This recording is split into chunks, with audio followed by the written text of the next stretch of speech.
नमस्कार, मैं हूं अनुराग चड्ढा। न्यूज़ ऑन इंडिया पर लोकसभा चुनाव 2024 के अलग अलग रंग देख रहे हैं।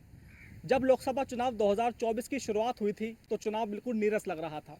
इसकी वजह थी बीजेपी का नारा, अब की बार 400 पार। लोग सोच रहे थे कि भाई बीजेपी तो प्रचंड बहुमत से आ ही रही है, तो चुनाव में मजा कैसा, मोदी जी सीधे सीधे आ रहे हैं।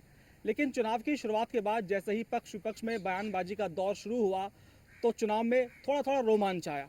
लोकसभा चुनाव 2024 के क्या क्या प्रमुख मुद्दे हैं, क्या बीजेपी का एजेंडा है, इस पर बात करने के लिए हमारे साथ सूचना एवं प्रसारण मंत्री अनुराग सिंह ठाकुर हमारे साथ मौजूद हैं।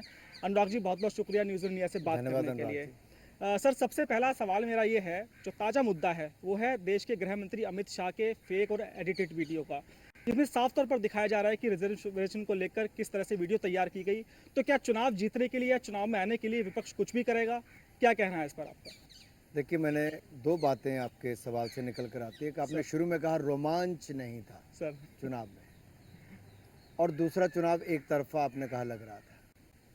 तो पहले दो चरणों में जो मतदान हुआ उसमें भी विपक्ष को लगा तो भारतीय जनता पार्टी को जनता ने आशीर्वाद दे दिया है, जी तो अब ओछे हथकंडों पे उतर आई है।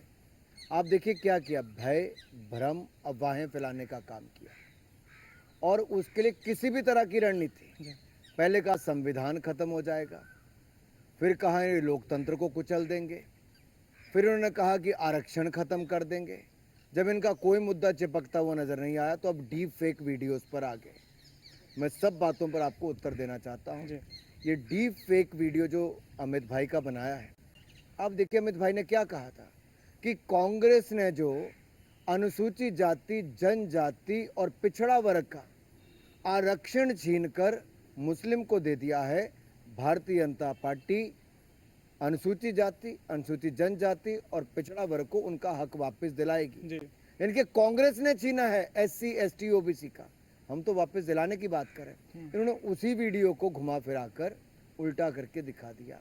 इससे पता चलता है कांग्रेस कितनी गिर सकती है, ओछी हरकत कर सकती है, और ये तो कांग्रेस की पुरानी आदत रही। दूसरा, आरक्षण पे मैं इतना कह दूं, मोदी जी की 10 साल सरकार है, जी ना किसी आरक्षण को छुआ है, ना आगे किसी का आरक्षण छीनेंगे।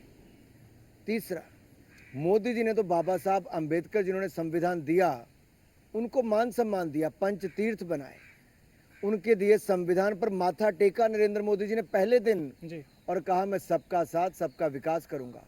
वंचित, शोषित, पीड़ित, इनको मेरी सरकार मदद करेगी, आगे लाएगी। इसलिए 25 करोड़ गरीबों को गरीबी रेखा से बाहर निकाल कर लाई। अंबेडकर जी के नाम पर जन्म जयंती पर राष्ट्रीय अवकाश घोषित किया। संविधान दिवस हर वर्ष हमने 26 नवंबर को मनाना शुरू किया, और पंच तीर्थ बाबा साहब अंबेडकर की जन्मभूमि, दीक्षा भूमि, शिक्षा भूमि, चैत्य भूमि और महापरिनिर्वाण भूमि पर म्यूजियम बनाए।